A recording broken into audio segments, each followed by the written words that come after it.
Só para a gente aquecer um pouquinho, vou colocar isso aqui não, mas só para o próximo.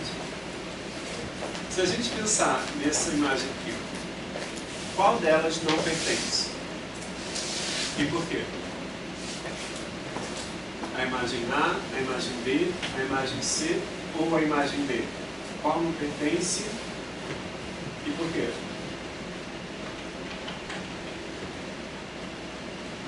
Um de cada vez.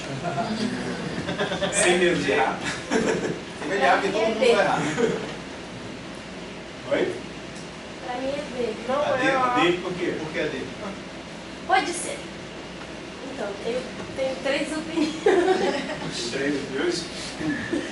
4, né? Primeiro A, eu B, pensei... C, D. Não.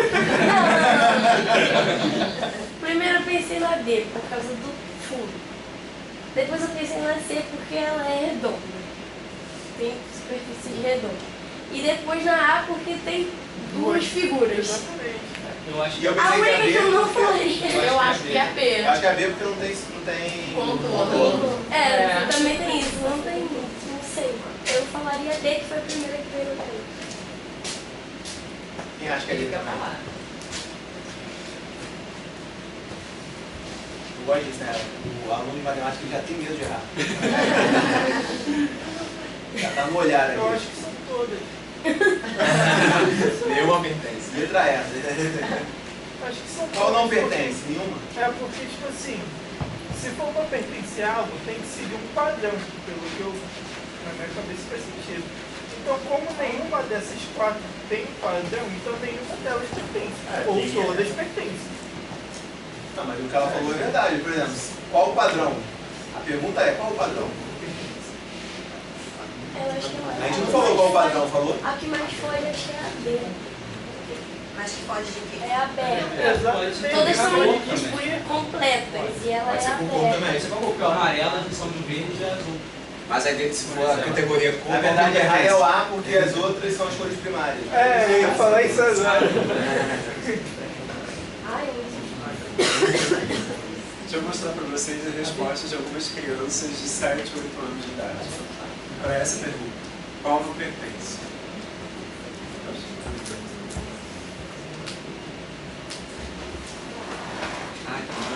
Não, mas eu vou ler para vocês. Acreditem, tá? A. Motivo.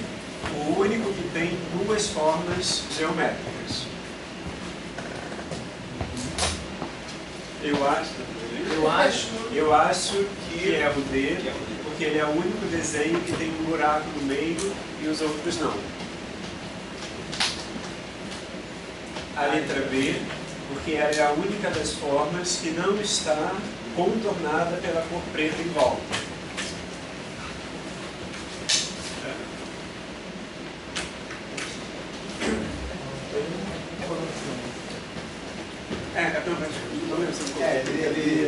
Mas Ninguém vai falar o coração, porque todo mundo tem amor no coração.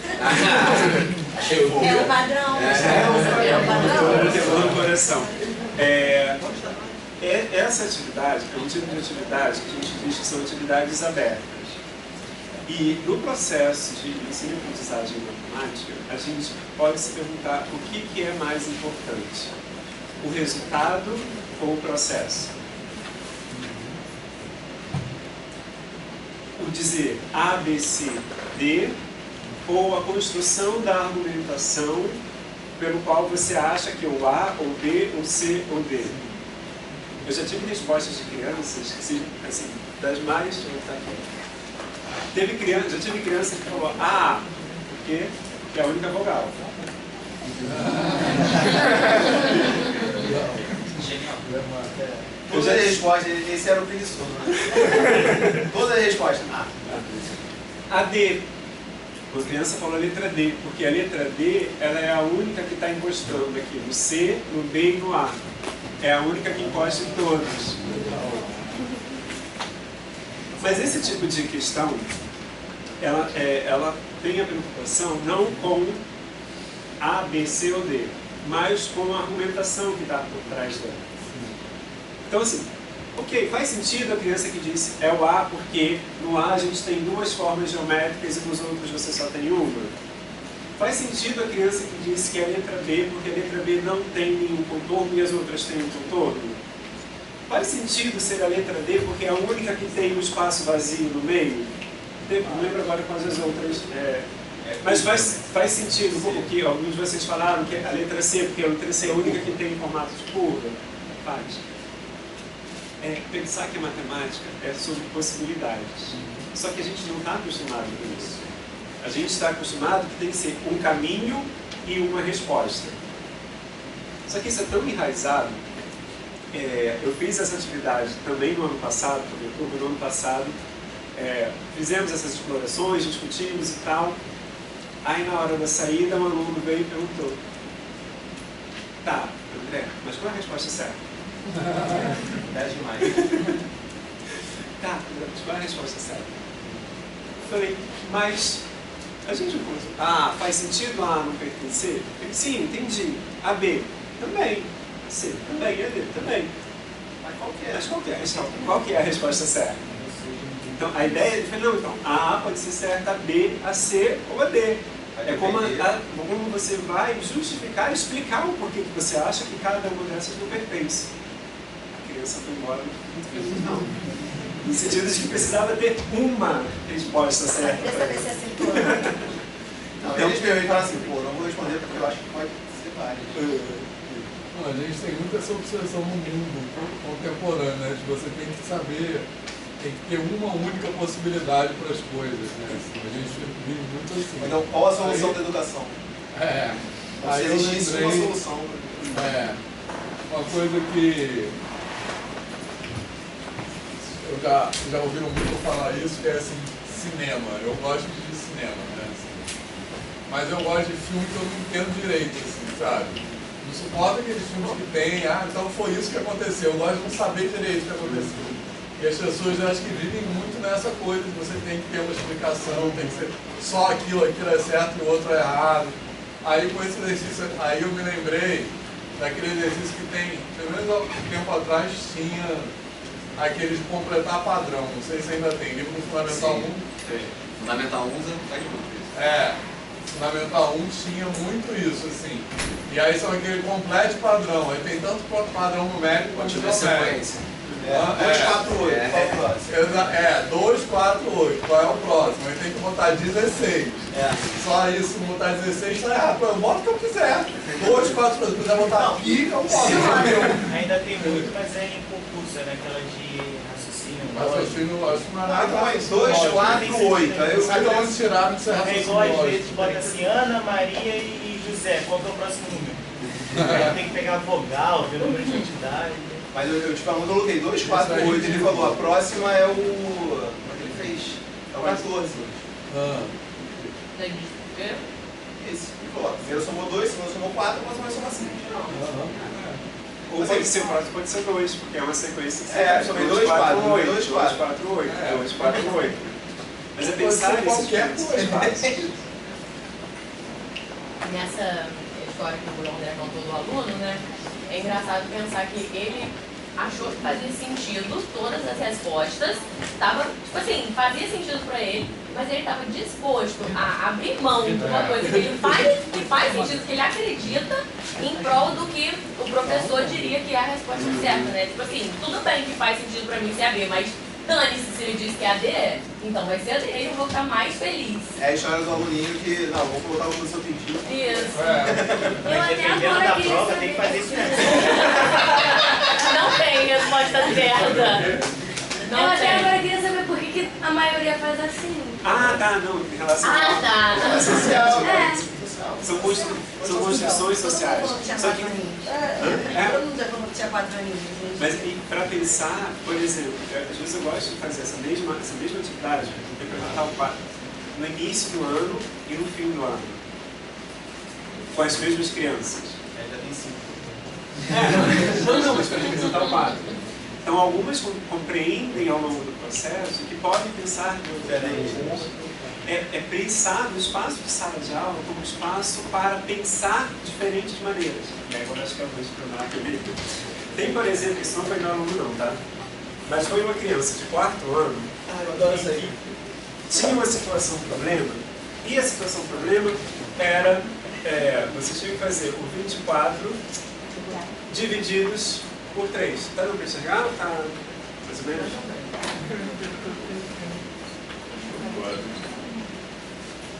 24 divididos por 3. E aí, a criança... Você quer uma caída? pode ser. Piorou, melhorou? Tá bom, tá bom. Não é a claridade, não é ativa. Deixa eu ver se...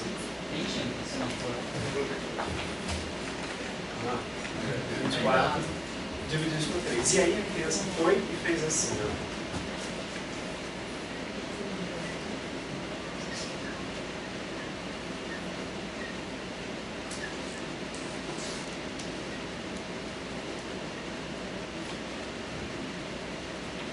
A primeira coisa que eu gosto de perguntar para minhas alunas é: tá certo?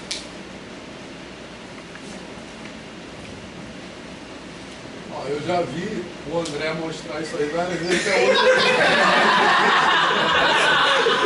Parece que isso aqui a resposta ouviu, mas quer tentar de algum jeito chegar no resultado só para falar. Não, mas o que importa é a resposta final. Antes O disso, que eu queria... importa é a resposta final. Isso que eu queria problematizar. O que importa é a resposta final? Não. É o desenvolvimento. Você nunca falou, professor, mas eu não acho que é a mesma coisa que você falou. Eu fazia, não, no meio do ensino médio eu fazia isso de propósito. Eu pegava uma conta que era simples, transformava em uma coisa completamente complicada só para implicar com a professora, porque ela não gostava de mim. A professora maluca que eu já citei aqui outra vez, ela não gostava de mim, eu fazia essas coisas. Aí ela ficava revoltada comigo porque ela não podia me dar errado. Eu tenho muito aluno e na turma de pedagogia acontece muito isso, né? E matemática também.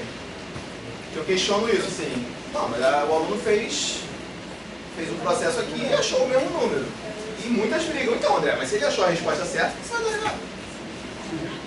E aí, assim, né, é questionar o que é avaliar também, né? Porque, assim, o que é avaliar? Avaliar é ver o resultado final? Então, sei lá, tenho 10 carrinhos, vou tirar 2, vou ficar com quantos? Aí o aluno faz 4 mais 4, igual a 8. Só com isso, você avaliar se ele sabe ou não? Mas às vezes o processo também às vezes é muito mental, dependendo do problema. Então, mas aí você vai lá e dá certo, e se ele não pensou em nada?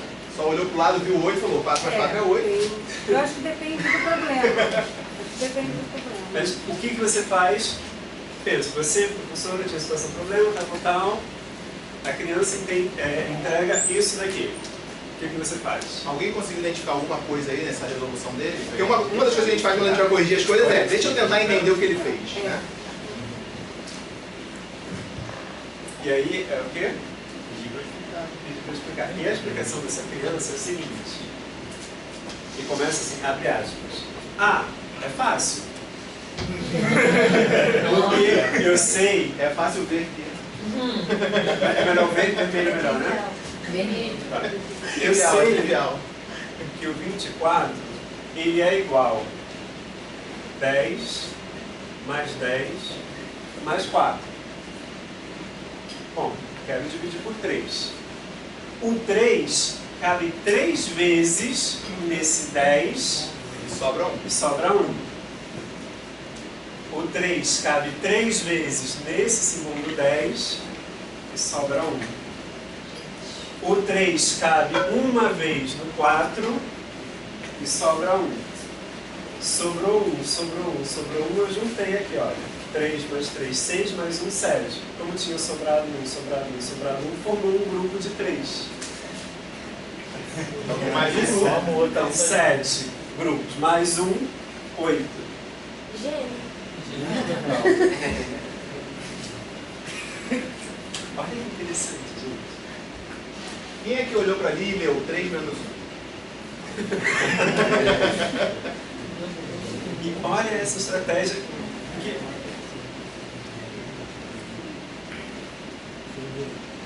Não. Seu armário você colocar o arma efetue. O arma efetue. Ou seja, faz 24 tracinhos e vai fazendo os 3. Mas para pensar, que espaço de sala de aula a criança pode construir esse pensamento matemático? é justamente o espaço em que ele acha que ele pode errar.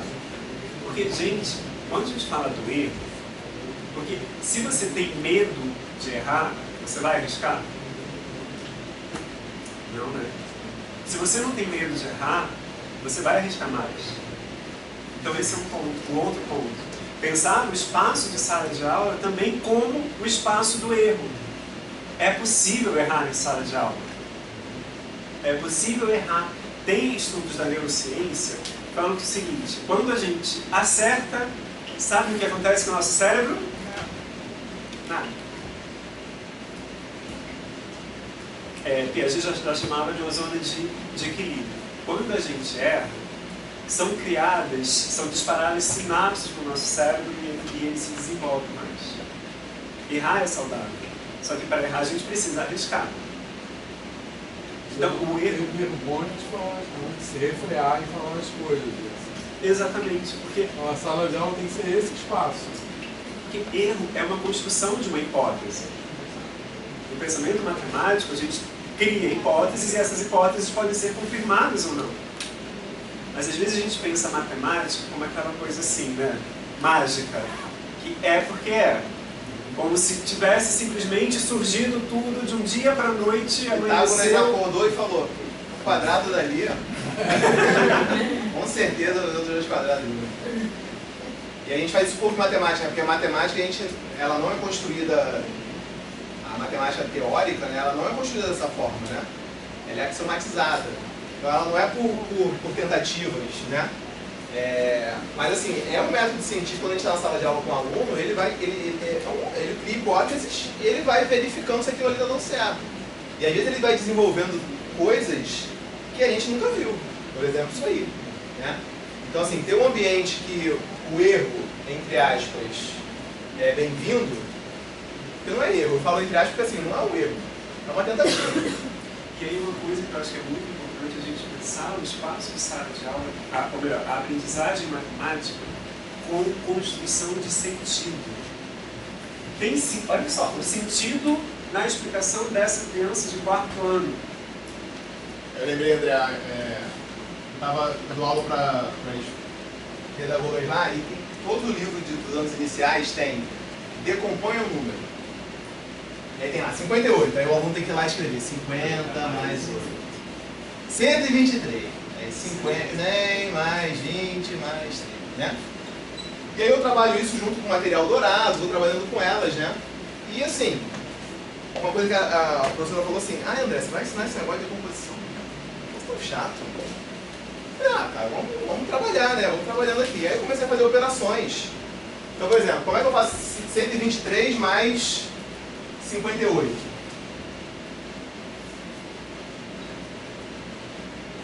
Aí eu comecei a brincar, a gente pode fazer 100, aí aqui eu estou somando 20 com 50, eu não preciso armar a conta e começar pela unidade. Eu posso fazer na ordem que eu quiser, né? E a gente começa a conversar com elas sobre isso, né? E aí fez conta de subtração. O que ele fez ali? Ele usou a decomposição. Ele pegou 20 mais 4, né? E quebrou o 20, 10 mais 10, né? Então ele tem essa noção ali. Ele está decompondo em números mais próximos dele para resolver a divisão. E o que acontece? Quando eu trabalhei isso com elas e tal, chegou no final da aula, ela falou assim: André, tem que te confessar um negócio. Eu sempre pulei esses capítulos do livro. Porque para mim não fazia nenhum sentido. Porque ela ensinava a fatorar e ela achava uma coisa idiota, porque ela falava, tá, 123, é 100 mais 20 mais 3. Por que isso vai me ajudar em alguma coisa? Então, assim, às vezes a gente tem um conhecimento, mas assim, para que aquilo serve na nossa prática ali docente, às vezes não faz sentido, né?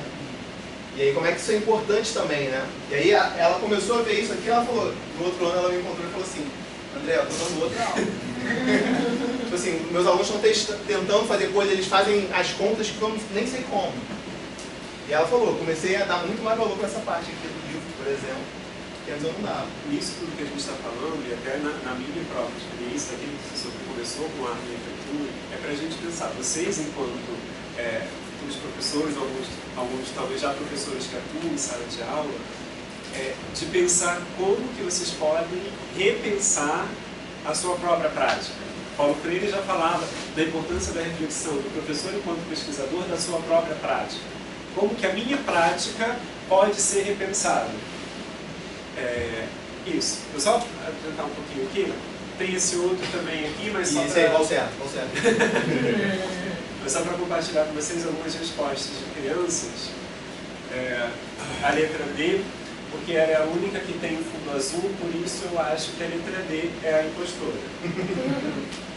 A B, porque está muito pequeno. Letra A, porque é a única com logaritmo.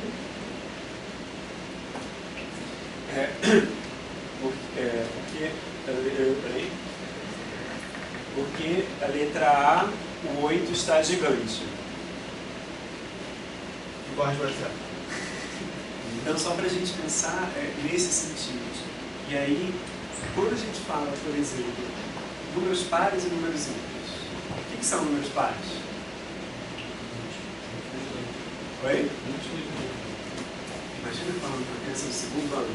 Números pares são aqueles múltiplos de 2. 8 anos. Vai ter que ensinar múltiplos antes.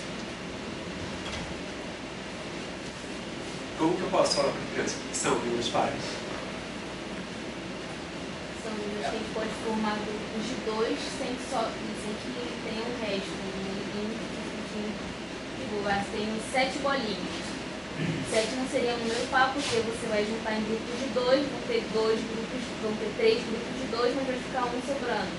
Esse grupo de 2 é o quê? Aí seriam os pares. Olha que interessante. O número 1. Ele é ímpar ou é par? Estamos com dúvida, né? Pode errar, pessoal. Hein? Ímpar. O número 2. O número 3. 4. 5. 6. Então, vou formando grupos de 2. Se sobra... O 0 é com vocês, porque a criança... Eu estava discutindo isso hoje com uma criança do segundo ano, tu acredita? Estava discutindo com ela. Quem ganhou essa discussão? Porque eu estava lá.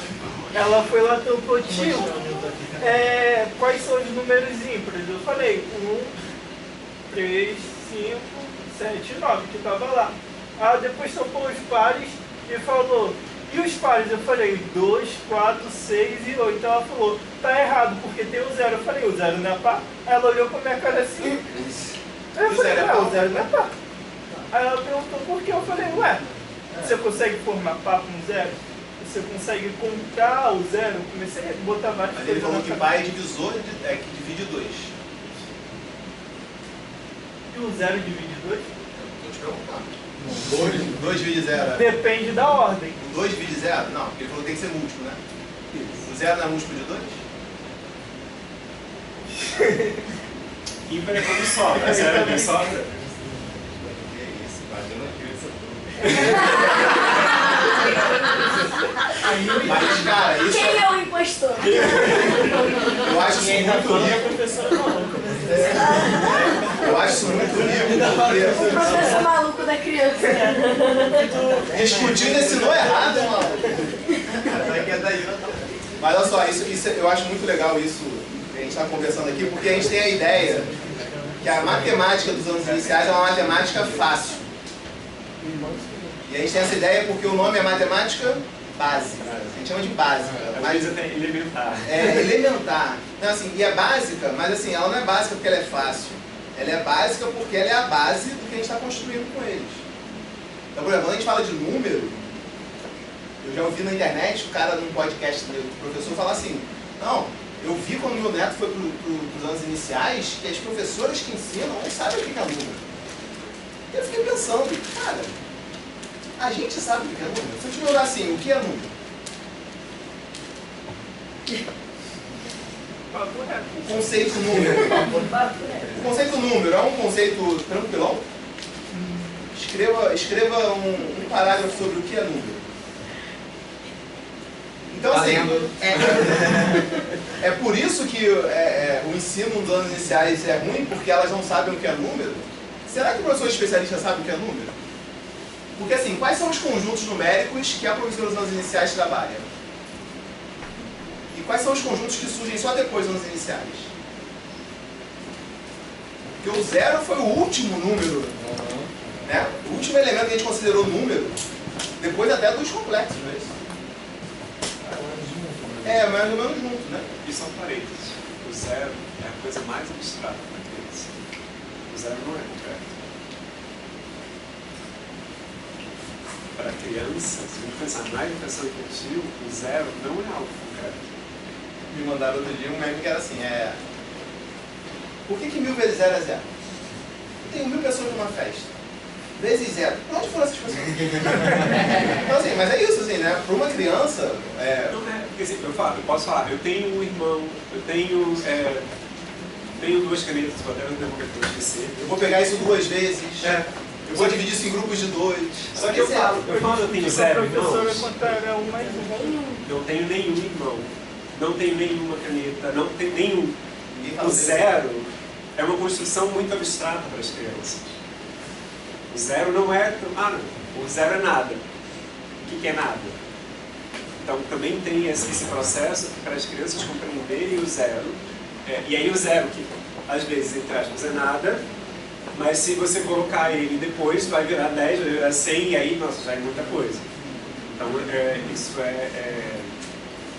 E o conceito de número, né? Porque, por exemplo, o conceito de número negativo é o mesmo conceito dos naturais? A gente é especialista, a gente tem que saber isso. Porque um dos gargalos, quando a gente vai no ensino fundamental 2, né, nos anos finais, 7º ano, a criança, quando começa os números negativos, ela tem muita dificuldade. Mas por que ela tem muita dificuldade? Você é professor especialista, pô, quem está sabendo ensinar matemática? É aquilo que a Aleca falou, né? Não, matemática está tranquilo. Porque às vezes a gente não sabe nem, assim, a crítica do cara que a gente, né, as professoras não sabem o que é número, às vezes a gente não sabe. Eu me formei, cheguei na sala de aula, eu não sabia que o conceito, e olha que meu pai é professor de matemática, ele provavelmente sabe, mas eu cheguei sem saber, que o conceito de número mudou. Deixou de ser contagem para virar orientação. E aí faz toda a diferença. Será que o professor nos anos finais está sabendo isso? Então assim, o aluno aprendeu números porque parou nos números só nos anos iniciais? A gente fala nos anos iniciais números naturais e racionais positivos. Parou aí. Todos os outros, quem ensina é o professor. Você falou sobre os números negativos, eu peguei o celular porque eu tenho ficado no 5º ano nos últimos anos. E aí, depois que as crianças, eles me seguem no Instagram o ano inteiro, mas eu aceito quando termina o ano. E aí essa aluna, ela foi minha aluna, ela está no 7º ano agora. Aí ela mandou para mim, 2x menos 7 menos 4x igual a 3x menos 20. Ela mandou, e a gente está vendo na descrição. Então, tia, eu estou com uma dúvida, porque eu queria saber como eu vou saber quando o número ele é negativo. Porque, por exemplo, nessa equação, o 7 ele é positivo, mas o 4x é negativo, porque quando ela passou o 7 para o outro lado, ficou positivo. E aí ela ficou assim, e os dois estão aí. Eu queria saber, tipo assim, quando eu sei se o sinal vai ser de negativo ou de subtração. Ela quis dizer o positivo. Aí ela mandou uma folha, eu falei, manda como você fez. Aí ela mandou com vários feitos. Só que em um, por exemplo, o menos 7, depois ela acabou virando mais 7, e o outro, o menos 7 já estava do outro lado. E ela falou assim, por quê? Eu falei pra ela assim, lembra daquilo que a gente fazia com a balança? Ela tinha, entendi.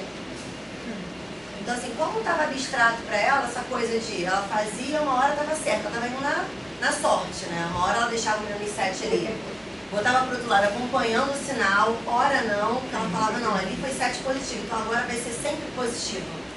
Então ela foi criando umas teorias, ela não estava conseguindo compreender que tinha uma hora, eu falei assim, mas lembra da balança? Ela é igual da balança, porque né, nos primeiros iniciais tem muitos aqueles exercícios em que você pensa que você vai tirar de um lado, tirou a bolinha que vale 8, vai tirar a bolinha que vale 8 também do outro lado, se você tirar a bolinha que vale 8 de um lado, você pode tirar os 2 quadradinhos que valem 4 do outro lado. Estão conseguindo enxergar o que eu estou falando?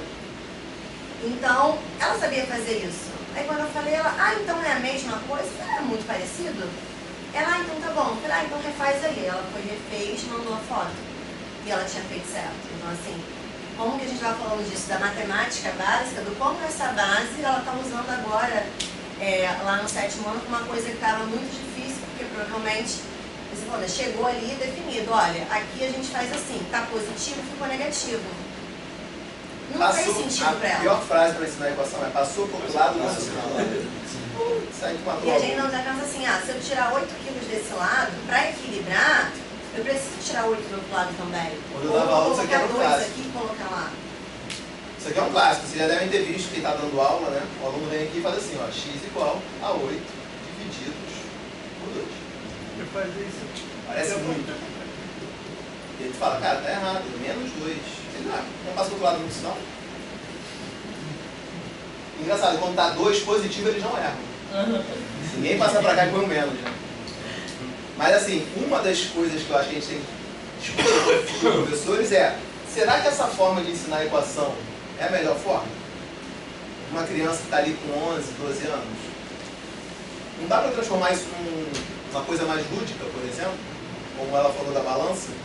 E uma das coisas que ela me mandou foi que o resultado que ela encontrou ficou menos 13 sobre menos 5. Ela, mas no gabarito, tá 13 quintos. Então ela falou, tia, eu já fiz, refiz. Então assim, o quanto que para ela tá muito longe do que ela tá tendo agora no 7º ano. Eu percebi porque assim, eu mudei a forma que eu ensinava, por exemplo, esse conteúdo, né, com uns anos. E cara, quando eu comecei a ensinar usando balança, tipo assim, a parada ficou ridícula para os alunos. Porque tu vai lá desenhar uma balança, claro que não... É sempre bom frisar isso, né? Que a gente mostra esse exemplo, o cara fala, pô, mas vai ficar fazendo isso até o final do ano? Acho que não. Mas assim, tu tá criando um conceito, né? Aí tu desenha assim, 2 negocinhos com X de um lado, e na outra você põe 8. Não precisa nem ensinar nada pra criança. Ela consegue descobrir qual é o valor do X, sozinha. E assim, estou dando um exemplo mais simples. Se tivessem 2 bolinhas aqui, ela ia riscar 2 bolinhas de cada lado. 2x mais 2, né? Teria 2 bolinhas aqui. Tá igual o peso, né? Então se eu tirar essas 2 daqui, eu tiro essas 2 daqui. E aí eu chego nessa equação. Então cada x vai ser quanto? Cada x aqui vai ser 3, ó. Eu consigo fazer 3 aqui e 3 aqui. Eu estou trabalhando o balanceamento, né? Então assim, a criança está raciocinando sobre o que ela pode fazer ou não aí. E é muito diferente do que você ensinar um procedimento. Então, o arma e efetue que a gente critica que as professoras fazem, a gente muitas vezes nos anos finais faz igual. A gente fica ensinando o processo. Isso me remete a uns estudos que eu não utilizo mais hoje em dia, mas já foi interessante para mim um dia, que é da computação matemática crítica dos campos de Nozick, né? Onde ele caracteriza ambientes de aprendizagem, de ensino de matemática, de aula de matemática mesmo, onde ele diferencia o que é o paradigma do exercício, que é aquele ensino de matemática que a gente está acostumado, o professor enche o quadro, o aluno copia e ele espera somente uma resposta correta do aluno, né? Não permitindo outras possibilidades de pensar. Né? E ele provoca pensar em ambientes de aprendizagem como cenários para investigação, né? Onde o aluno possa discutir, como o André faz isso costumeiramente na sala de aula dele, né? Onde o aluno possa levantar hipóteses, pensar alto, trocar informações, né? É claro que isso não é fácil, né? Mas se a gente puder promover isso nas aulas de matemática, seja com atividades abertas, ou até com o próprio arma e efetue, que o aluno possa pensar, né, no processo, o que está acontecendo, isso com certeza vai repercutir de uma forma mais positiva do que a gente ficar reproduzindo essas formas, né, essa equação bem tradicional, essa forma de resolver a equação, porque a gente pode resolver através de balança, né? Então, eu acho que é um exercício da gente, como professores, futuros professores, a gente pensar em formas diferentes de ensinar matemática, né? Que faça o aluno também ser ativo dentro da sala de aula, né? Não apenas reprodutor de uma concepção de ensino que muitas das vezes vai repercutir positivamente na vida desse estudante. Porque às vezes a gente acaba transformando o bom aluno num aluno problemático. Né? E a gente considera o bom aluno o aluno obediente. Via de regra é isso, né? Então assim, se o cara pergunta muito, você fala, pô, tá vendo? O cara não entende nada. O cara que tá ali quietinho, só reproduz o que você manda ele reproduzir, ele é considerado um bom aluno. Né? E isso é muito ruim, né? Porque na verdade o que a gente quer é que o cara pense por si só, né? Então assim, o cara tá pensando, tá criando teorias. Você pode não ter nada a ver, né? Mas assim, ele tá num momento criativo que é muito mais importante do que só ficar catando ordem. Mas se tiver um ambiente onde o colega possa, pô, não tá certo, assim, o que ambiente lírico é esse, né?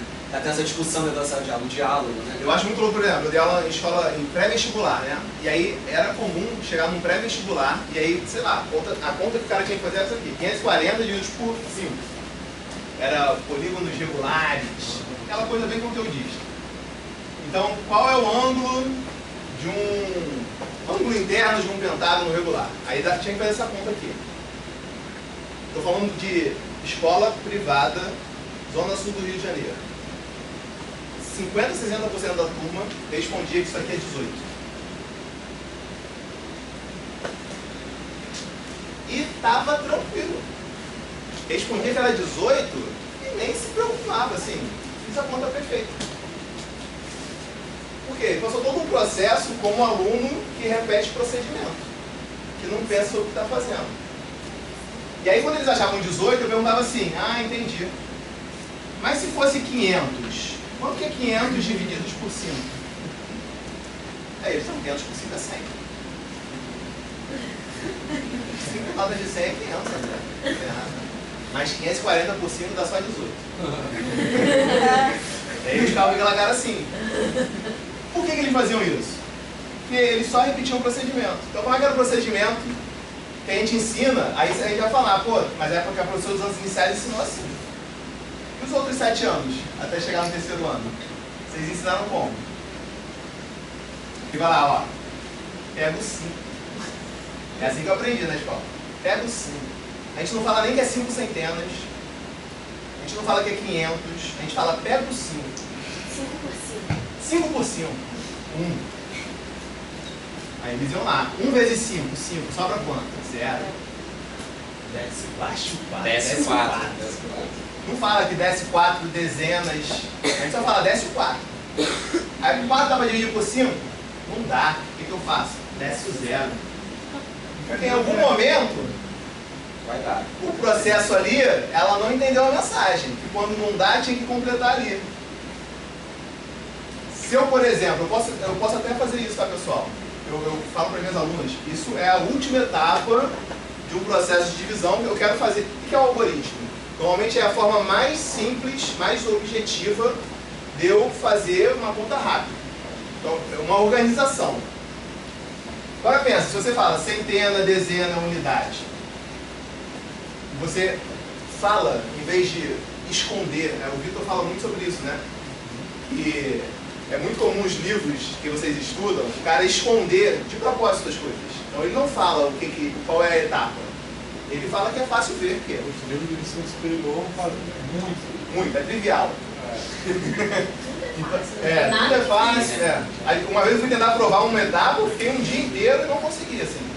Errei, né? Mas assim, é trivial e aí tu fica um dia para tentar conseguir provar aquilo. Mas olha só, se você falar, em vez de esconder as coisas, ó, 5 centenas, eu estou dividindo em grupos de 5, por exemplo. Quantos grupos eu vou conseguir? Um grupo de quê? Centena. Quando a gente brinca com material dourado, a gente tem lá as 5 plaquinhas. Eu consegui fazer um grupo daquelas plaquinhas lá. Aí aqui é centena. Ó. Quando eu baixei o 0, eu estou onde? Dezena. Aí 4 dezenas, eu consegui formar grupo com 5? Não, então quantos grupos eu formei? Que número eu vou colocar na dezena?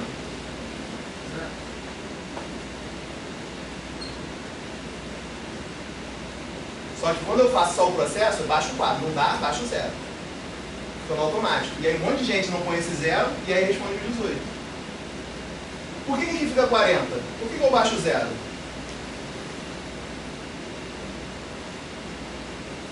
40 unidades. 40 unidades. Quer ver um exemplo que eu gosto de mostrar? Sei lá, 12 horas, eu quero saber quantos... 125... Esse é um exemplo bom aqui. 3 horas. 3 horas são quantos minutos? Não, 3 horas... Vamos fazer diferente.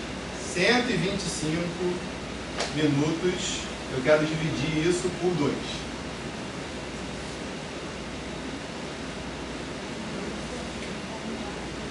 Não era por 2 que eu queria, não, era por 60. Não foi por 60. É só para mostrar que, por exemplo, quando eu estou falando de tempo, eu quero saber quantas horas tem aqui, beleza? Como é que a gente faz isso? Se você tivesse fazer isso numa prova, concurso amanhã, sabe de cabeça?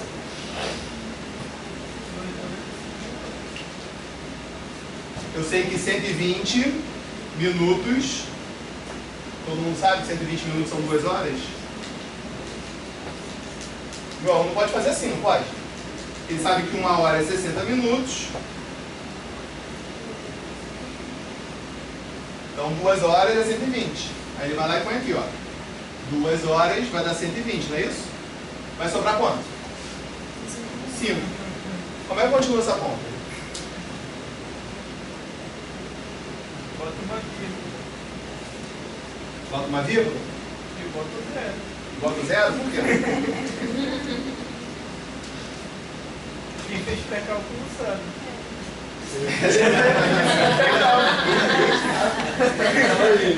Quem Tá fez? certo ou tá errado? Quem fez Quem pré-cálculo? Eu sei. Vamos lá, ó. Você lembra disso? Em vez de 125, eu vou fazer 150 e vou dividir por 60, beleza? Como é que a gente faria essa conta de divisão normalmente? Como é que vocês fariam? Como é que vocês aprenderam na escola? Simplifica, né? Cortar o 0. Vocês explicam para os alunos quando vocês vão explicar por que eu estou cortando 0? Porque eu já vi aluno fazer isso aqui, ó. 105 divididos por 60. Divisão. Ué, falou para ele que é só cortar o 0. Tu não falou qual 0, tu não falou por que pode cortar. Ah, beleza. Cortamos 0 aqui. Qual é a próxima etapa? Vou dividir, né? 15 por 6. Dá quanto?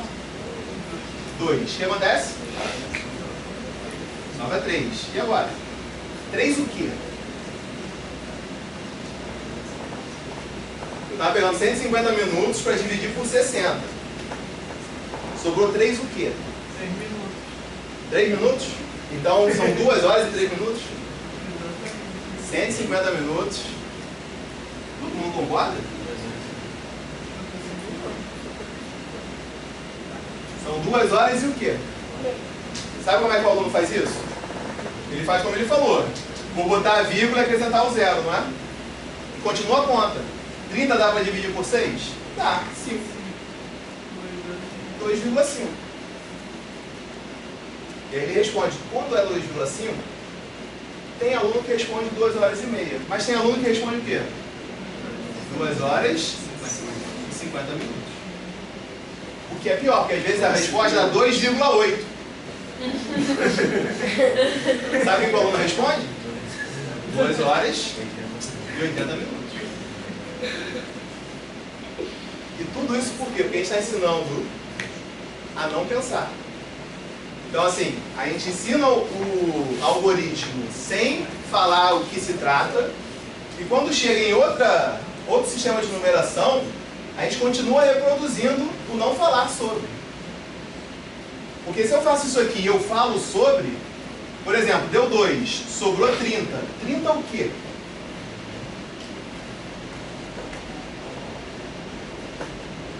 Sobrou 30 minutos. Então, são 2 horas e 30 minutos. Mas a gente não fala. Aí o aluno continua fazendo, sem nenhum significado. Então a gente tem que tomar muito cuidado. Só pegando o gancho, só para a gente pensar, por exemplo, no algoritmo da divisão, que muitas vezes a gente ensina, aprende apenas um único modelo desse algoritmo da divisão, né? Então, quando a gente faz 540 divididos por 5, no exemplo que o André falou, a criança pode saber, olha, bom, eu sei que 100 vezes 5 é 500. A criança não poderia já colocar aqui, ó, 100. E 100 vezes 5 é 500. Tiro 500. Sobrou 40. 40 divididos por 5, 8. 8 vezes 5, 40. E aí agora, o que eu vou fazer aqui? 100 mais 8. Que é também uma possibilidade. O algoritmo da divisão, existem diferentes formas. Eu não preciso usar exatamente apenas uma linha aqui. Eu posso ir fazendo por estimativas. Eu posso pensar, não, eu quero colocar 10. Não, depois colocando mais 10. Esse 24, o 24 por 3 ali que ele fez, por exemplo, esse aluno, poderia ter um aluno que faria assim, ó. Igual o aluno ali sabia que 3 vezes o 3 dava 9, se o meu aluno só souber isso, ele pode colocar aqui, ó, de 3 em 3. 3 vezes 3 dá quanto? 9. Ele podia vir aqui e tirar 9, ó. Aí vai ficar 15. Aí ele vai lá e pega, ó, dá pra pegar o 9 mais uma vez. Se eu pegar o 9 mais uma vez, vai sobrar quanto? Vai sobrar os mesmos números. Sobrou quanto aqui? Não deu o mesmo número porque juntou já. Aí o 6, ele vai ver quantas vezes eu preciso juntar aqui? 2. Olha lá, 3 mais 3, 6 mais 2, 8. Tem um 8 que ele achou lá.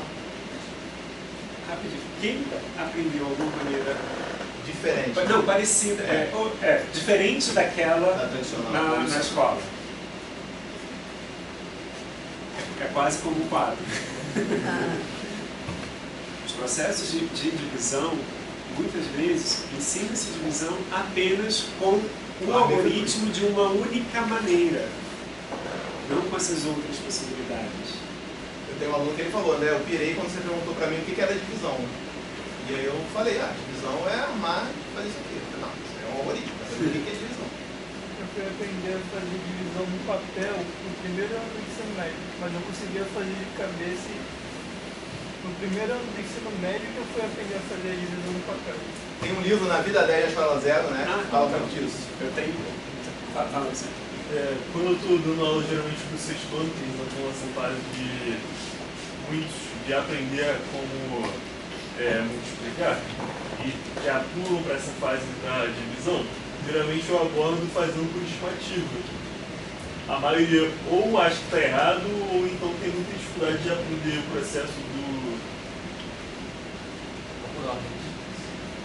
direto, né? Então eu vou trabalhando com o que eles já sabem de multiplicação. Aí eles vão pegando o ritmo e depois eu vou para o mais convencional mesmo. Mas aí tem muito dessa de ir contra isso, né? Porque aprendeu de um jeito tem que ser assim. É muito difícil. Só que esse processo de desconstrução às vezes é difícil para nós, professores. E às vezes até eles também já estão tão engessados que você mostra uma outra forma e aí eles têm dificuldades também. Eles tentando comparar com a outra. Falam, não, mas não era para ser assim. E aí, por isso, aproveitando a fala dela, que é tão importante a gente pensar, claro, individualmente nós podemos fazer essa diferença em sala de aula, com a nossa turma, mas pensar a possibilidade de envolver a escola numa, alguns chamam de comunidade de aprendizagem. Porque percebam, imagine uma criança que já lá desde o primeiro ano começa a aprender com a possibilidade de ter diferentes estratégias. O professor do segundo ano continua com esse desenvolvimento de, claro, você pode pensar de diferentes formas. O professor no terceiro, no quarto, no quinto, no sexto. Lá no CAB, a gente teve uma experiência de construção do currículo de matemática dos anos iniciais. E eu coordenei essa construção, porque a gente tinha o currículo do primeiro, do segundo, do terceiro, do quarto, do quinto. E a gente observava que às vezes a mesma coisa acontecia em todos os anos de escolaridade. A gente pensou, olha, a gente precisa pensar um currículo que a gente chamou de currículo vertical. Vertical no sentido para entender os processos de aprendizagem em matemática do primeiro ao quinto ano. E aí foi muito bacana, nesse processo, a gente tinha algumas atividades, enquanto a gente estava pensando, a gente realizava as atividades, a mesma atividade, com crianças do primeiro, do segundo, do terceiro, do quarto e do quinto. Nessa construção desse currículo, a gente conversou também, a gente chamou professores da matemática para conversarem com a gente chamou professores de desenho geométrico para conversarem com a gente Porque a gente entendia esse desafio dessa construção de currículo que não se deveria fechar apenas nos anos iniciais, mas é um currículo enquanto escola, enquanto uma construção mais ampla. Então o desafio é criar na escola também esses espaços de formação. Nossa, André, mas é tão difícil, porque assim, o professor planeja, o professor já tem que dar aula, o professor corrige, o professor... Sim, eu sei. Mas, assim, essa foi a experiência que a gente teve. Hoje em dia, a gente vive um constante desafio. Esse ano todo, de 2025, a gente tinha como planejamento retomar essa construção desse currículo. A gente fez uma reunião apenas no ano todo. Nossa, eu sei que é difícil, também experiencio isso, mas quando a gente conseguiu foi uma coisa muito bacana, de ver essa linearidade, digamos assim, em termos de um currículo dos anos iniciais para a matemática, em que como se desenvolvia essa construção que para nós professores era uma construção que fazia sentido. E primeiro precisa fazer sentido para o professor, porque se nem para o professor faz sentido, para o aluno vai ser simplesmente uma coisa vou fazer por fazer.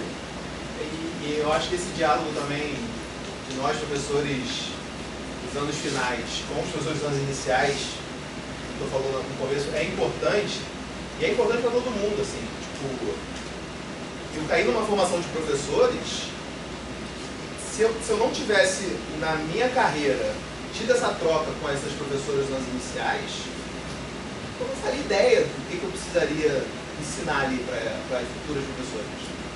O que aflige, qual a matemática ali por trás. Porque uma coisa é você saber resolver uma divisão, outra coisa é você ensinar para uma criança de 8 anos, né, dividir.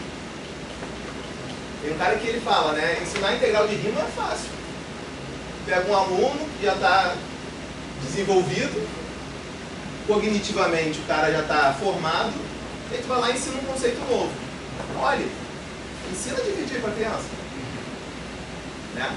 Então, assim, eu acho que é legal essa troca que o André está falando, porque, assim, além da gente aprender, da gente também ensinar, cara, são futuros alunos seus que vão estar sendo modificados ali, né? Tipo assim, que vão ter essa vivência e vão chegar para você de uma forma diferente também. E você vai conseguir passar esse aluno adiante com uma outra mentalidade também. Quando a gente pergunta aqui, quem já viu outros tipos de divisão e ninguém viu, cara, é muito triste. Porque assim, é isso, né? A gente está dando a mesma aula que a gente teve desde sempre. Né? Então, quando os seus alunos, futuros alunos chegarem aqui, daqui a 20 anos, a gente vai levar, não, o professor já falava disso. Nossa expectativa é essa. E como essa diferença, né, produz essas rupturas que a gente falou logo no início, né? No quanto, nos anos iniciais, ele é criança que argumenta muito, que fala muitas possibilidades, é um excelente aluno nosso, ele traz cada possibilidade, até quando de fato tem uma resposta errada, mas a criança vai, não, tia, mas dá pra fazer de tal jeito, e ele vai tentando ali. Mesmo depois que alguma criança já falou, talvez a resposta certa, ele quer achar uma outra estratégia. Esse é um excelente aluno dos anos iniciais. E é esse diálogo que eu tenho para as crianças que vão para o 6º ano, que são crianças que perguntam muito, por exemplo, essa menina, né, da história da balança, ela é uma menina que perguntava muito. Mas provavelmente se ela tivesse perguntado ao professor, ela teria conseguido compreender, mas talvez já não é um... Não sinta confiança. Já não é um local que ela tenha confiança de perguntar muito. Quem pergunta muito não é elogiado, quem pergunta muito sabe menos.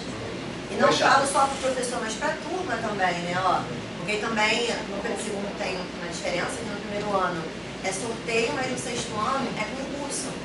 Então, os alunos que passam por toda essa construção do 1º ao 5º, eles vão para o 6º ano, dividir turma com pessoas que entraram no concurso. No concurso do 6º ano, eu estou de segunda, a língua portuguesa é ok, a matemática é muito puxada para as crianças. Então, normalmente, crianças, né? Eu recebi ano passado um aluno no 5º ano que foi sorteado, que quando sobra vaga, tem um sorteio ali, eram 2 vagas e ele foi sorteado. Mas a família tinha colocado ele numa escola e ele estava se preparando para a prova.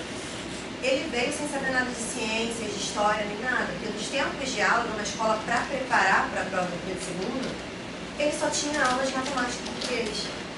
Então, é com essas crianças que a minha aluna, que perguntou da balança, está tendo aula. E ali naquela turma, ela é a aluna fraca que pergunta muito. Então, essa ruptura ela é gigante. Tanto nisso da criança que pergunta muito, da criança que se arrisca, que erra, como o André falou, do quanto esse erro ele é importante para o desenvolvimento, e essa criança precisa parar de errar. Ela está ali numa sala em que todo mundo acerta. Então, como muda, né? Antes, eu trazer ali uma balança, é legal, agora precisar da balança, acho que talvez ela não vai contar na turma que ela entendeu por causa da balança, que é isso, né? Às vezes na escola, até quando eles chegam no quarto ano, eles falam assim, agora não pode usar mais o dedo, né? Minha mãe falou que não pode usar mais o dedo. Eu falei, tua mãe não tá aqui, então, se você achar que precisa, você usa o dedo. Então, será que ela vai contar para os amigos que ela entendeu por causa da balança? Ou não? Se ela precisou da balança, ela não é tão inteligente. Eles são melhores que ela porque ela precisou da balança. Então é uma ruptura muito... que se fosse ali, talvez no 5º ano, a primeira coisa que ela ia chegar era, gente, consegui fazer pela balança. E ia contar para a turma inteira que ela conseguiu fazer pela balança. E é interessante a gente pensar, depois de todas essas discussões, quanto no processo da educação básica, desde a educação infantil, o quanto a gente vai tolhindo esse estudante, né? O quanto a matemática deixa de ser interessante, um momento curioso dentro da sala de aula, né? Para que a gente formate esse estudante dentro de uma forma, né? Dentro de um estudante que a gente espera que acompanhe aquela nossa proposta, né? Então, o quanto a matemática tolhe muito desses estudantes, né? Eu acho que o nosso desafio como professores que ensinam matemática é trazer esse encantamento novamente da matemática, né? Porque muitas das vezes a matemática não convida todos a participarem, né? Somente aquele que acompanha e estou propondo aqui no quadro, na sala de aula, é que está convidado a participar das minhas aulas de matemática. Se você não acompanha, você está excluído, né? Vai responder exatamente o que eu espero. É isso, né? Então, o quanto é necessário a gente reencantar a matemática novamente, né? A gente trazer esse estudante para participar das nossas aulas de matemática. Só para encaminhar já um pouquinho, só para a gente pensar. O que você vê, o que você se pergunta, como esse quadro aqui. Vou tirar a canetinha.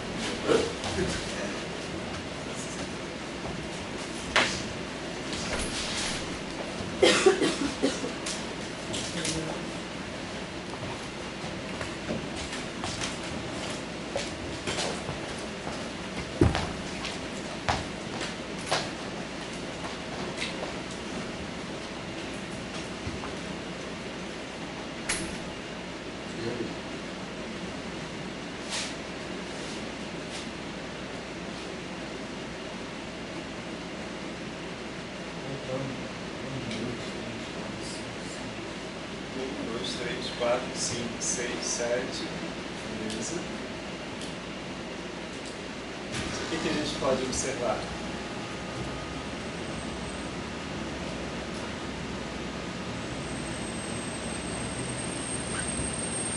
Sem medo de errar.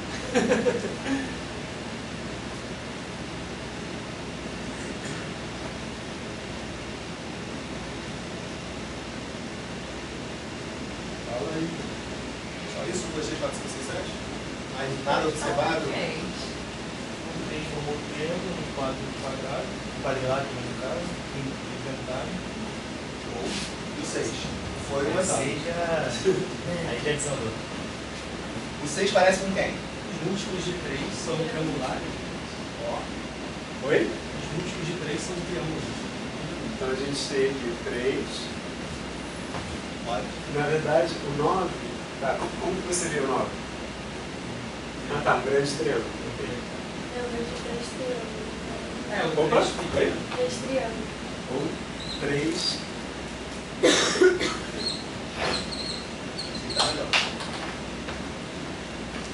O que mais? Mas o 6 é múltiplo de 3 também.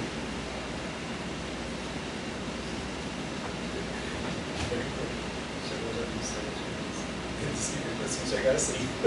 Tem um triângulozinho grande. É o pequeno. Mas o 3 também tem outra forma que a gente pode observar aqui em relação aos anteriores. Posso ter 3 grupos de 2. que mais?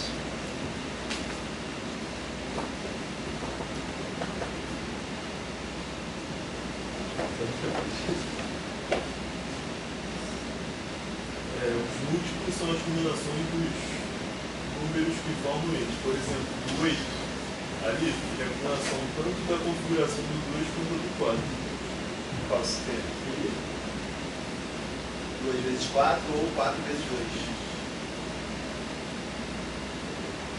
isso. Depois dizem que 2 vezes 4 é igual a 4 vezes 2, né? Ah, tá. 10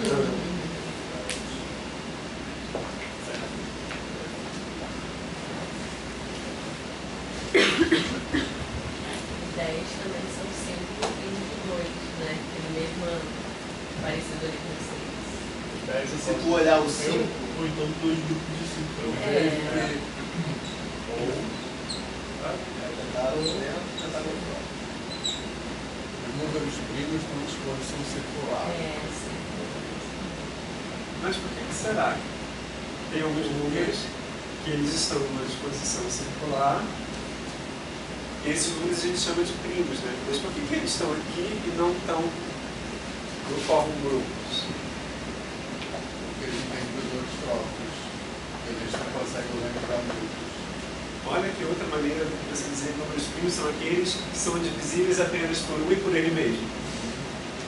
Que a gente aprendeu assim, né? Quer dizer, eu ao menos aprendi assim. Números primos são aqueles que são divisíveis por um e por ele mesmo. Mas olha só quanta coisa que a gente pode trabalhar com esse quadro.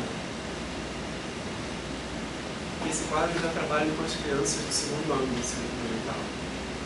Claro que assim, não vou dizer o que são números primos, etc. Mas a gente começa a perceber algumas regularidades. Olha, tem uns números que a gente consegue formar grupos nele de outros números. E olha que interessante, uma mesma atividade que depois a gente pode pensar ela lá na frente quando for trabalhar com números primos. Nossa, eu já vi isso. Perceba o quanto é importante esse diálogo também dentro da própria escola. E a linguagem, né, que a Erika falou, né?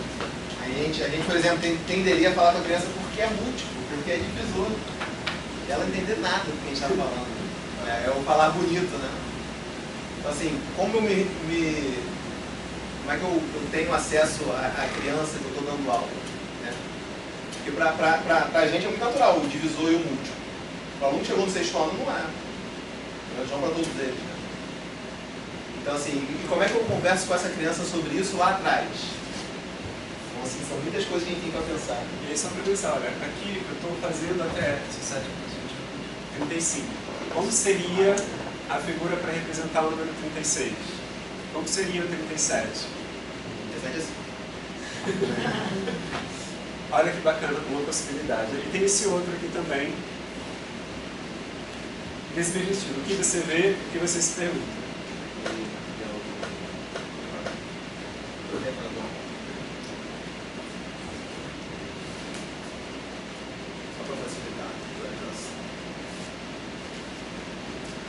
Esse mesmo quadro já foi apresentado também para crianças de 6 anos de idade. Né?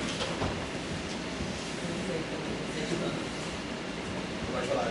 Volte para os seus 8 anos de idade e me diga o que você observaria? A cabeça de uma criança de 8, 9 anos. Ele já teria começado a responder. Antes da pergunta. Vou ajudar vocês. A resposta é muito textos. Vejo números, vejo tem número, tem cor, tem pokebola. Vejo círculos. São respostas de crianças de 6 anos de idade. Alguns números têm algumas divisões. Alguns números têm círculos com cores diferentes.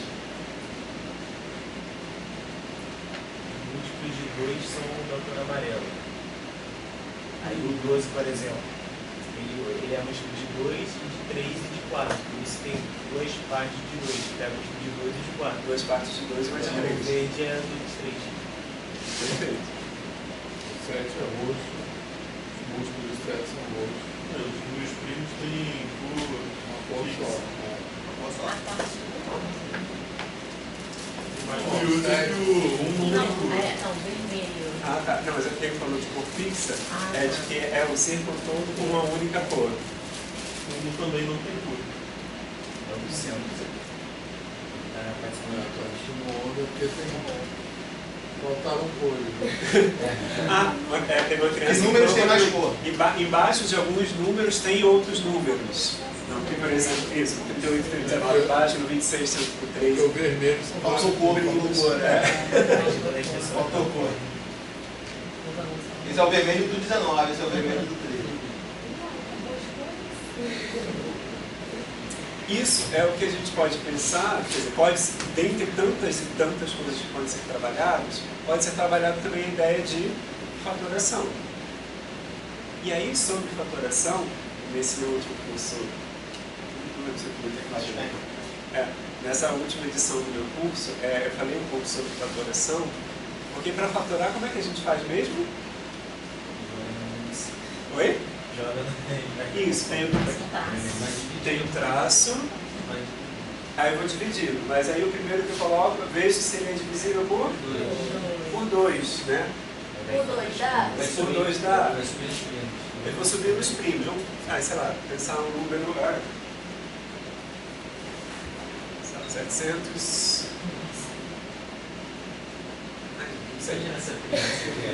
Não, um número que eu quero. Tá, um número qualquer.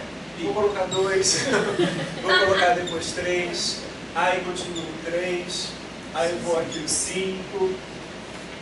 Olha o 2 de novo. Porque a gente, por que tem que começar com 2? Por que tem que ser os números primos a partir do 2, ou seja, em ordem crescente? Porque a gente ensina. Mas a gente ensina assim, e a gente aprende assim. Porque depois, o que eu vou fazer com esses números que estão aqui? O que eu vou fazer com eles?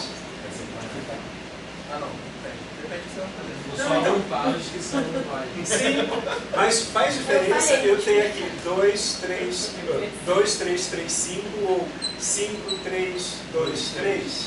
Não tem diferença, mas a gente ensina que tem que começar, tem que ver primeiro 2. Fica mais organizado. Mas é mais fácil dividir por 5 primeiro, se eu vejo que termina em Exato, 0. se termina em 0, para a criança vai ser, não, posso ser, bom, termina em 0, 5. Posso dividir por 5. Organizado para quem, né? Perfeito. Qual a finalidade? Qual a finalidade? Qual o sentido? Aí eu falei isso era um grupo de professores. Aí as pessoas nunca tinham pensado nisso. Não faz sentido. No sentido de ter que começar com 2, depois o 3, depois o 5, depois o... O sentido foi o que ele falou, né? Que é assim, eu tenho uma lista dos primos, para eu não me perder, para eu não precisar ficar indo e voltando. Alguém achou que essa era uma boa organização. Mas assim, não é a única. Exatamente. E aí tem muita coisa que fala, tem que ser assim. O aluno começa pelo 5 e fala, tá errado. Deu certo por sorte no próximo. As professoras das iniciadas me perguntavam, André, ele fez assim, tá certo? Ele tá certo. Mas tem que começar pelo 2? É isso, é uma dúvida genuína, porque aí sempre ouve isso. E aí volta aquela ideia do ciclo que se repete, porque eu aprendi assim. E eu acho que nossa função, enquanto professores que ensinam matemática, é romper esses ciclos. É fazer, como o André falou no início, fazer com que não seja a mesma matemática que é ensinada há 100 anos. Mas mostrar outras possibilidades, né? E aí, bom, ao menos da minha parte, só para a gente refletir, esse é um fragmento do livro que foi falado da Terezinha, que se chama Na Vida 10, na Escola 0. Então ela fez uma pesquisa, e essa pesquisa foi com uma criança que trabalhava na feira. E a mesma criança foi submetida a uma situação no local de trabalho dela, na feira e em sala de aula. E aí, na feira, o freguês pergunta para essa criança, quanto é 2 contos? A criança responde, 80. O freguês diz, toma, uma nota de... Ah, tá, só uma coisa, gente, isso é mais antigo, não sei qual moeda, cruzeiro, cruzado. Toma, uma nota de 200. Quanto vai ser o meu troco? E aí a criança responde, 120. Essa mesma criança, em sala de aula, faça essa conta agora. 200 menos 80. E aí, essa criança escreve assim, 200 menos 80. E encontra esse resultado. E aí, o examinador pergunta, como é que você faz? E ela responde, Abaixo do zero aqui e aqui, mostra os zeros do resultado, aqui dá 8. E aí a pergunta, essa criança, ela sabe fazer subtração? Sabe, em relação ao algoritmo. Então aí volta naquela mesma. Será que precisa começar com o algoritmo? Se a gente for pensar, se a gente observar... No final do ano ela foi reprovada, Essa criança não se sente autorizada a acertar dentro de sala de aula, no ambiente de sala de aula, no outro ambiente da feira ela nem entende o que é 200 menos 8. Porque, olha só, na área do comércio é muito comum. Como é que as pessoas calculam o troco? Deu 80. Está aqui 20, 100, está aqui mais 100, 200. Eu tenho 80, mais 20, 100. Mas Ele separa que ele separou dos quatro. Vai chegando no número. vai chegando no número. Mas por Não é um que... menos o outro. Exato. Mas por que será na escola? Porque na escola muitas vezes a gente insiste nessa única forma do algoritmo. E aí eu digo, gente, não é simples. Porque isso tem resistência das crianças. Que é isso? Não ensinei o algoritmo. Passo a atividade de casa com situações de problema, vem com o algoritmo. Tenho cobrança das famílias? Muitas. Peço para as famílias e os meus, não trabalhem com algoritmo. A gente vai chegar lá, mas... Ai, André, me ajuda. Enfim. E uma outra... Do jeito que isso mostra, ele sentindo a criança pensar, ele desenvolvendo ela. É esquisito, porque o algoritmo ele vem no final, não é? É isso. É a última coisa. Mas essa é a última coisa. O que isso ensina com a primeira coisa? Não, e é uma esquematização. Porque essas crianças elas vão desenvolver habilidades, né? E ele vai criar o próprio algoritmo dele. E para ele vai ser mais fácil aquele, muitas vezes. Esse garoto que somava em vez de subtrair, é isso. Mas aí a escola vai lá e diz, Tá errado. Aí numa prova padronizada já vem o algoritmo montado, calculo. Por isso que é tão importante, em todas as minhas atividades, eu reforço para as crianças. Estratégias. Como você pensou. Não tem a sentença matemática, cálculo e resposta. Tem o como você pensou. Só que no início a criança coloca, fiz de cabeça, apontando nos dedos. Eu já sabia. Hã? Eu já sabia, muito bom também. Não, Eu já sabia. deixa eu ver só rapidinho. Você falou e eu já sabia. Sem ser nessa apresentação. Você falou do 10, que ela multiplicou do 10? A conta do 10 vezes 10 você não fala aí não. Não. Que era vezes 10 vezes 13. 10 cubos. Ela faz totalmente diferente. Só que olha essa criança aqui. Dá pra ver? Mas basicamente, jogando com o meu boquê, na primeira tentativa eu consegui encaixar a tampinha na garrafa 5 vezes sem errar. Já na segunda ela conseguiu encaixar 8 vezes. Quantas vezes ela conseguiu encaixar ao todo? Você nem quer abrir o boquê. Meu boquê é aquele... no Chaves. Olha o registro dessa criança. Consegue entender? É bonzinho desenhada. Aqui é uma cabeça, está o número 5. Eu coloquei o 5 na cabeça. Genial. Fui contando nos dedos, 6, 7, 8, 9, 10, 11, 12. Cheguei ao 13. Quem te ensina isso, né? 4 mais 3, a criança faz 4, 3, ela conta. 7. Só que a gente tem um problema quando isso passa, né? 5 mais 8. 5, deu ruim. E agora? Pode ser. Põe o dedo. E aí muita gente fala isso, não, mentaliza, né? Tipo, bota na cabeça, né? Mentaliza o 5 e agora somos 8. E aí ela fez exatamente o essa não foi muito bacana, porque essa não foi uma aluna minha. Quer dizer, não foi uma aluna minha criança, mas foi uma aluna minha de um curso de extensão que fez. André, com o seu curso de extensão, fiz essa atividade com os meus alunos e olha como que eles conseguiram construir o pensamento deles e registrar esse pensamento. Então é muito bacana também ver isso.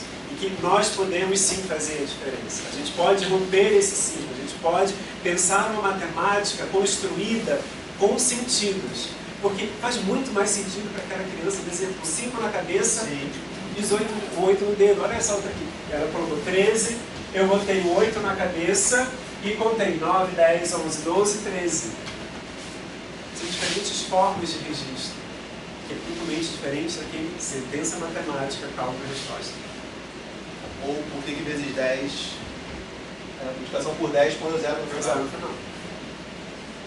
A gente ensina isso para o aluno, né? Às vezes 10 é só botar o zero no final. Não, a mesma coisa que passa Tem para lá, sentido, né? passa para lá pro negativo. Ah, é negativo desse lado, passa para lá, negativo. E aí vocês vão pegar um aluno no sexto ano e sétimo, 1,35 vezes 10, ele vai responder. 1,35. Porque é só botar o zero no final. Vai explicar para ele que não é. Aí já fala, uma Anda com a vírgula vírgula. para cada zero. Aí já muda o sentido do número, aí tem que andar com a vírgula, não é colocar o zero. Então, assim, é importante vocês também terem esse conhecimento prévio, né? Porque a gente não pega um aluno tábula rasa. Então é importante a gente saber a matemática para além do que a gente vai ensinar, mas também é importante saber a matemática para antes do que a gente vai ensinar. Porque às vezes vai ter que ensinar. Exatamente. Provavelmente vai ter que ensinar.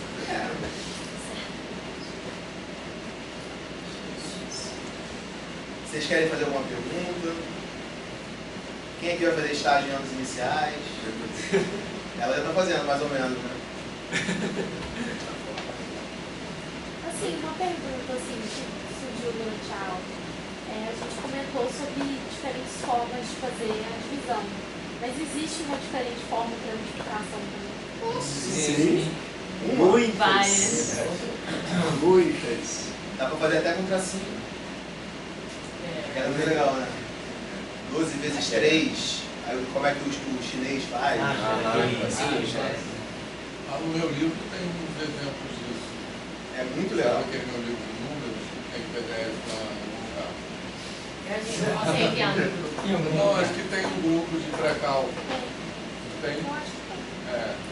E aí lá tem vários exemplos de multiplicações. No chinês não tem não, mas tem um outro. Tem como colocar no clássico?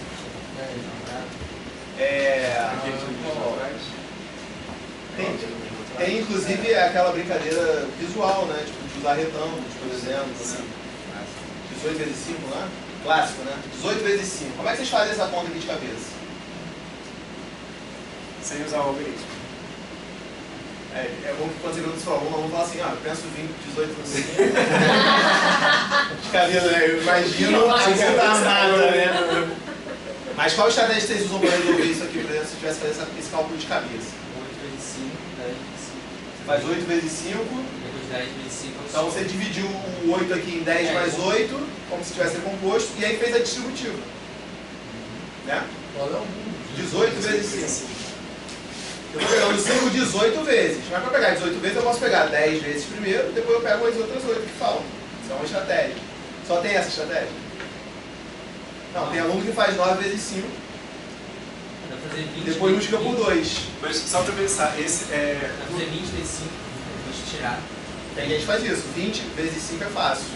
Aí depois eu tiro as duas que sobraram. Uma representação visual do 18 vezes o 5 que você falou é a gente pensar, vai dar tão, mas olha só, que aqui eu tenho 10 e aqui eu tenho 8. Já começa a trabalhar com retângulo. 10 vezes 5, 8 vezes 5. O 20 ele é mais 18 mais 2. Isso. Então se eu fizer o 20, eu tenho que depois tirar. Tem que tirar esse pedacinho daqui. Outra maneira que também dá para fazer é por soma, né? Bom, então 5, 18 vezes seguidas, né? Então 18.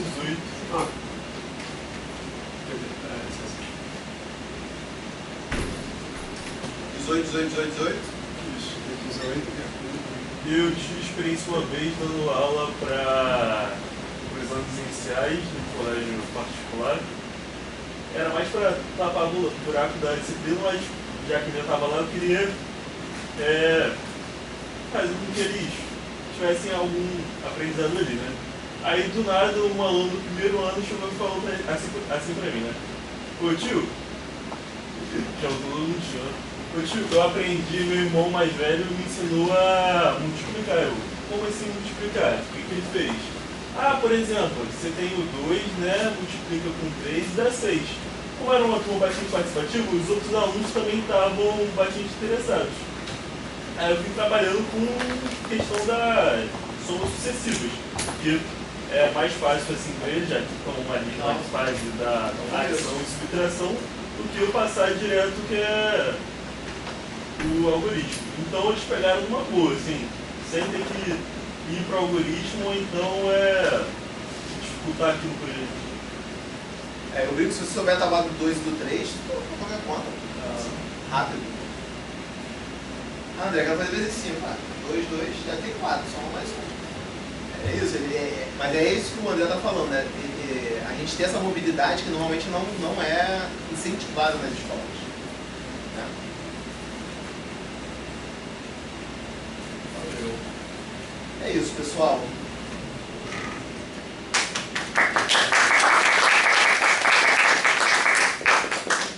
Valeu, pessoal. Foi ótimo. A gente agradece o convite. Acho que seria muito bom para ter esse espaço de troca, esse espaço de aprendizagem. A gente também aprende. Eu aprendo com eles, aprendo com vocês. Pensar ser professor, ser educador é também estar em constante processo de aprendizagem. No mínimo, eles vão falar uma pulga atrás da orelha. E que vocês consigam romper ciclos. Sim, acho que isso é fazer diferente.